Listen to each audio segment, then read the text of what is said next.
October 2018, when the teacher first mentioned it to me, she pulled me to one side and just said that management had been around to check haircuts, and basically that Josiah's was one that stood out to them and that his haircut was too short. I explained to her why his haircut was shorter for maintenance reasons, and she just said that she'd get back to them and get back to me. I do think the school policy on short hair is unfair. Reason being is that there's certain people with Josiah's same hair type, and their hair can't adhere to the policy as easily as Caucasian hair types. Because of the curl pattern, because of the thickness, when it's cut lower, it looks much neater and maintained. Can I just add to that? I just feel that this hair policy just actually creates a net that targets black children.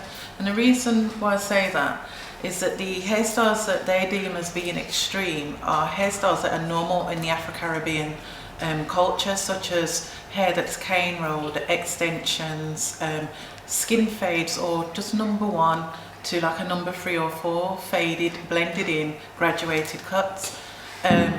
We haven't put tram lines, etc. They're what we would call high fashion hairstyles. Totally respect hair policies. We respect, what they're trying to achieve. However, I don't think they've looked at this hair policy in its complexity of the fact that we are different. The Afro-Caribbean hair is different to European and Asian hair. It's physiologically different, and we've also got culturally different norms. So, in saying that, I feel that, this hair policy is unfair. Yes. I personally think that isolating him from his playtimes is having an effect on him. It's I've noticed, of the past week or so, he's been quite tearful. He was upset when he went to school on Monday. Did you say that a couple of your friends didn't want to play with you because they thought you were naughty for having different hair? Definitely. And then there was the situation that Danica told me, where he actually said he wished that he wasn't black because his hair is different, and he wished that he was white so that he could have, normal hair to fit him, with, so he wouldn't get in trouble. Basically, that was his words, the fact that he was in trouble because he had different hair.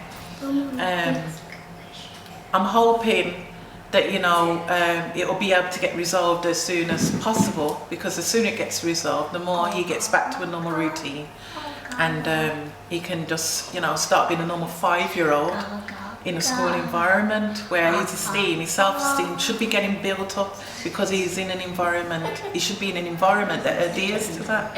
He shouldn't be there, feeling uncomfortable. Oh, I can't go to playtime because my hair, is not okay, and he can't help that. He can't help being black. That's who he is. That's just his nationality. That's who he is. That's what I explained to his teacher, that it's his genetic makeup. It's not just because I want it to be like this, it's because it looks much neater like this.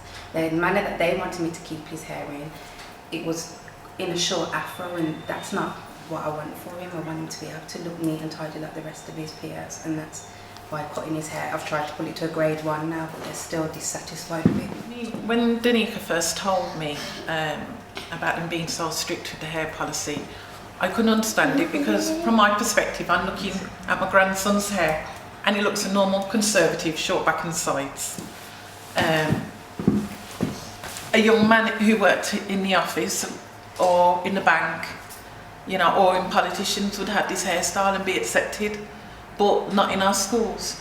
And to be such a harsh punishment, to have him removed from social activities and playtime, I just think that they've overreacted, and that they've not really taken into consideration, one, our cultural norms, that we identify this as a normal hairstyle.